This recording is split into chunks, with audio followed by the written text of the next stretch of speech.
इकबाल जोर से चिल्लाया और भागने लगा। भागते भागते वो एक पेड़ के पास जाकर रुका और नमस्कार दोस्तों, मेरा नाम करण है। क्या आपको हॉरर स्टोरी सुनना पसंद है? तो आज हम आपके लिए बहुत ही डरावनी कहानी लेकर आए हैं। कहानी है एक 16 साल के बच्चे इकबाल की। तो चलिए कहानी शुरू करते हैं। ये कहानी है इकबाल की, एक 16 साल का बच्चा जो अपने अब्बू के साथ एक छोटे से गांव में रहता था। इकबाल के पिता बीमार थे, इसलिए इकबाल को ही काम करके घर चलाना पड़ता था। एक दिन अचानक उसकी अब्बू की तबीयत कुछ ज्यादा खराब हो गई और उसकी अब्बू का देहांत हो गया। इकबाल की मदद करने वाला कोई नहीं था, इसलिए इकबाल खुद अपने अब्बू को कब्रिस्तान ले गया। वो अकेला सब कुछ कर रहा था। कब्र खोदते खोदते कब दोपहर से शाम और शाम से रात हो गई, उसे कुछ पता ही नहीं चला।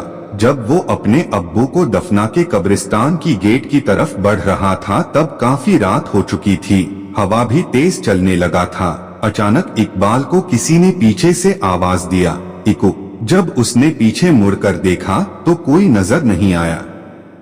सिर्फ इकबाल के अब्बू उसे इकू कह के बुलाते थे, इसलिए इकबाल ने सोचा शायद उसके अब्बू उसे पुकार रहे हैं।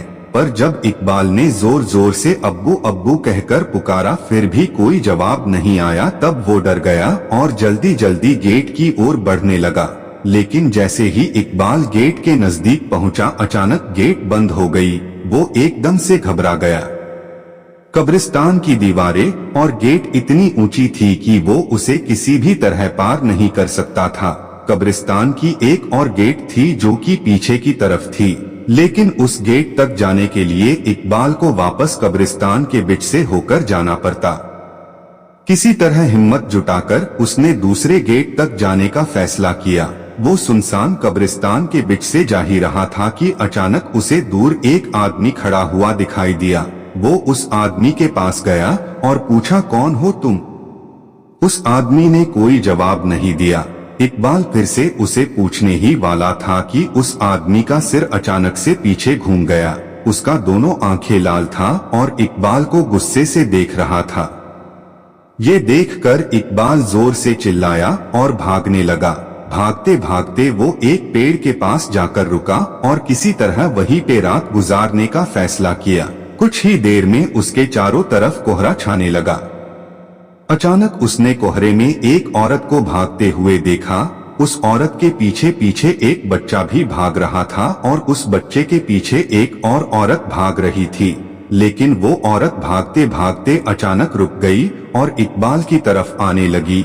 जैसे ही कोहरा हटा, उस औरत की चेहरा इकबाल को साफ साफ दिखने लगी। उस औरत को देखकर इकबाल की रोंगटे खड़े हो गए, मानो जैसे कि वो औरत सालों से उस कब्रिस्तान में दफन हो।